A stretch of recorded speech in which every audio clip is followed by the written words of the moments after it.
What's up everybody, welcome to Balkan Moto. Now that the cafe racer is sold, we have a new project. Let's check it out.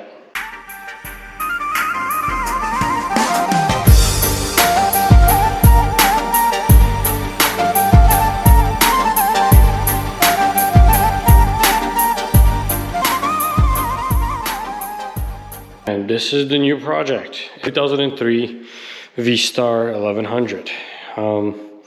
The bike is in a really good condition, only about 20,000 kilometers on it.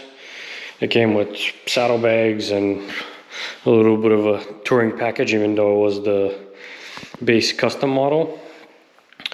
It is a carbureted motorcycle, so we're going to be pulling out carburetors again and dealing with that. In terms of modifications, it does have aftermarket slip-on exhausts that are nice and loud, but other than that, it's more or less stock. At least I don't see anything else on it that's, yeah, there's like some highway pegs here. Yeah. So first thing on the list is let's strip it of some of the things that have been added to it that I'll definitely not need. Then let's do a little bit of an assessment on what needs to be done to it in terms of being roadworthy. And then we're going to do some design work on what we're going to do with it. So for now, let's get these bags off. Let's get the pillion seat off. Let's get the windshield off. All the leather goods are off. So the leather bags, the pillion seat, and the little tool bag that was attached to the fork is also off. Let's get this windshield off as well. So, and get the highway pegs off too. All right, windshield is off. I noticed a few things around the bike, starting with some cosmetic things. Because the bag that was mounted on the forks at the front, it did wipe whatever dirt was on the forks clean for the most part. So we don't really know if there is a leak just yet, but if I ride it for a bit like this, I should probably be able to tell quite easily. But then also, because the bag was mounted so low, it sat on the fender, and I don't know if you guys can see this, but it's quite scratched up right here. So we'll need to do some polishing to get that looking a little better, because I think in terms of a fender, I actually like the look of this one, so probably will end up keeping it. Other things, the way the windshield was mounted, just the way the brackets were designed, I guess you probably had to like prop up the entire front of the bike in the air, because as I was removing it, you had to literally loosen both the top and the bottom clamp on the triple tree. So the forks did move up. You can kind of see, well, a quarter of an inch there. But that's fine, I'll move them back the way they were supposed to be.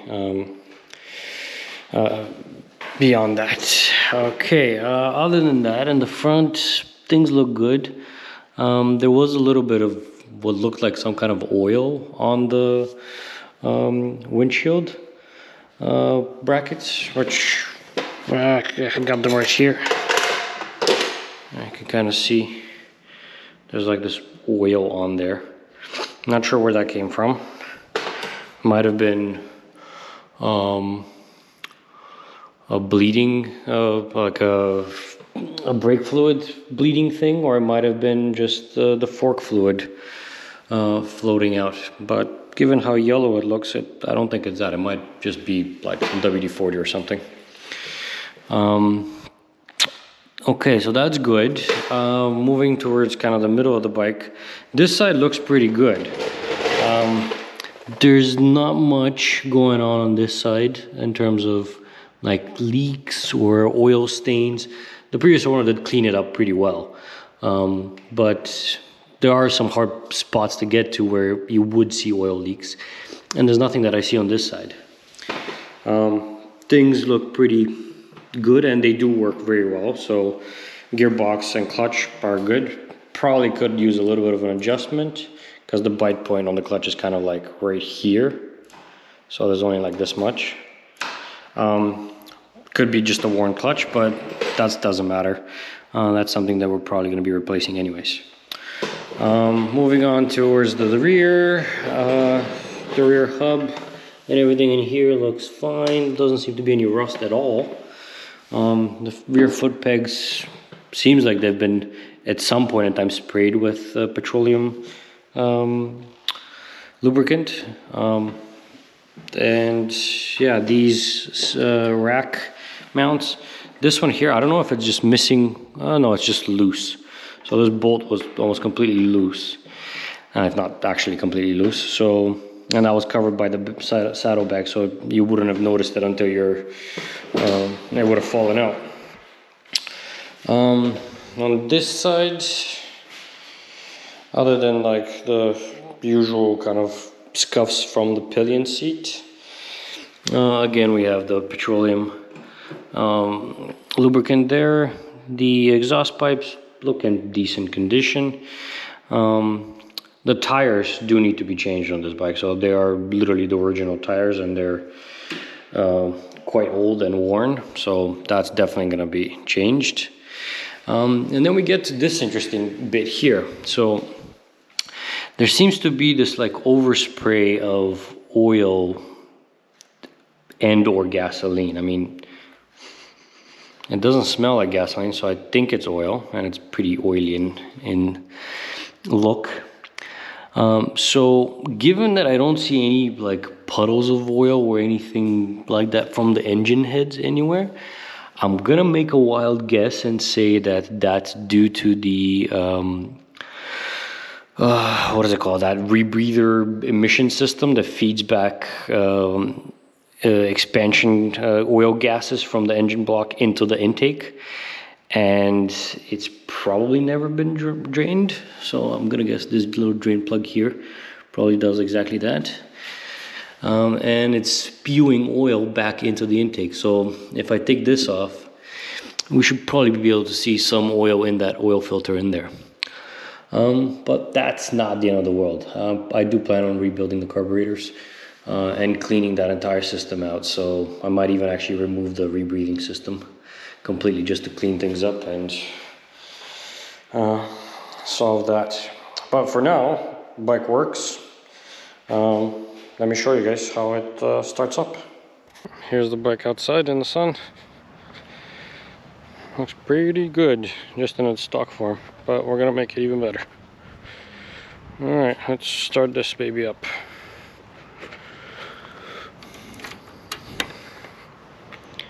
Give it some choke.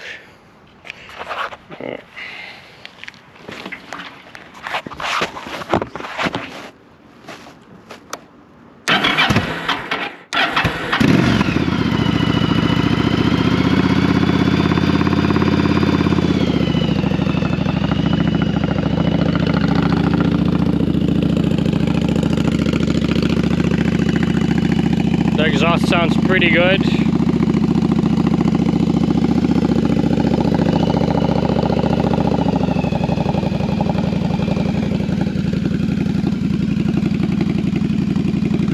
So yeah, now it's just a matter of what do we do with it. And give it a rev.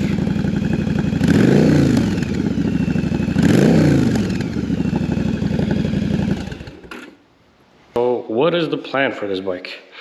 Well, my idea here is to make a jockey shift bobber. So the back of the bike, as you can see right now, that fender is almost completely above the tire. So that's gonna be removed. The supports for the frame, so these frame rails here, they kind of go behind and around like that. I'm gonna chop those off. I'm gonna mount a new fender, a bob fender that will be attached to the swing arm, hugging the tire, much like the way the front one does. We're gonna then fabricate a seat pan that will go where this seat currently is. And we're gonna build a custom bobber seat with these springs and stuff. So that's gonna be a little bit of a project there. Then to move on to controls and stuff, My plan is to get a jockey shift. So instead of having a foot lever for changing gears, there will be a bar with a shifter knob kind of like sitting around here. So it will be kind of under my leg to shift. And then the foot pedal will actually be attached to the clutch line. So I will be able to clutch in with the foot. The long-term goal is to also put in a centrifugal clutch on the bike so that I don't have to clutch in when I'm stopping, but the bike's clutch would automatically disengage.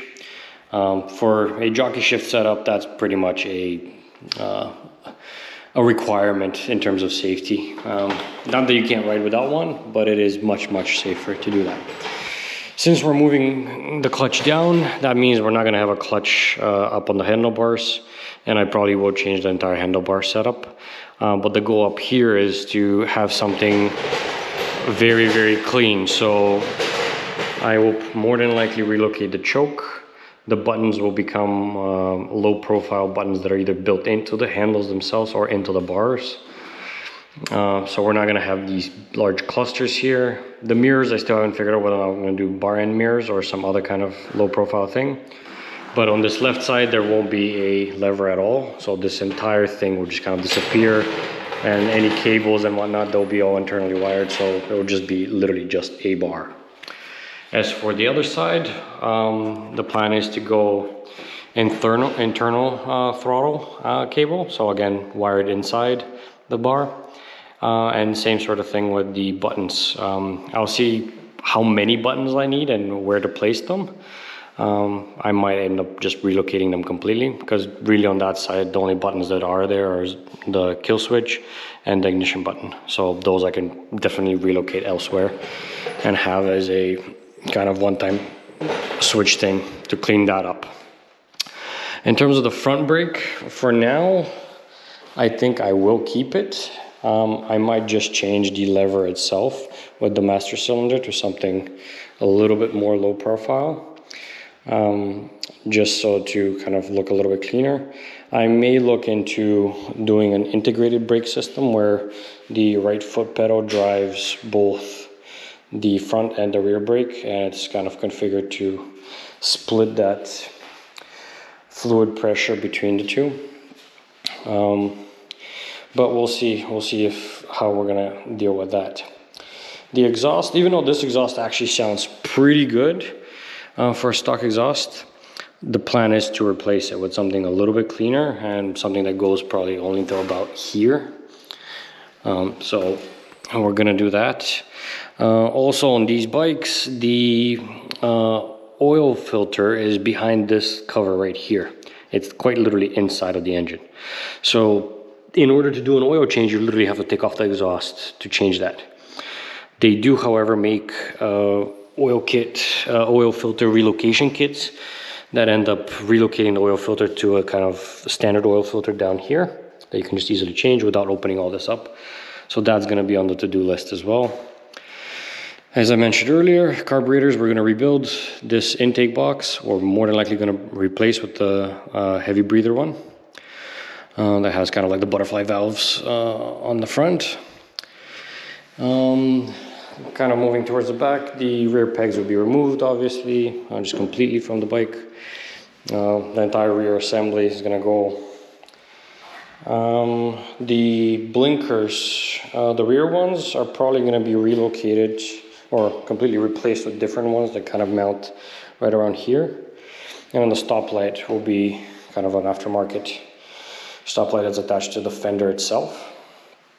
As for the front ones, these are not too bad, but perhaps I can change them out for something a little bit better looking.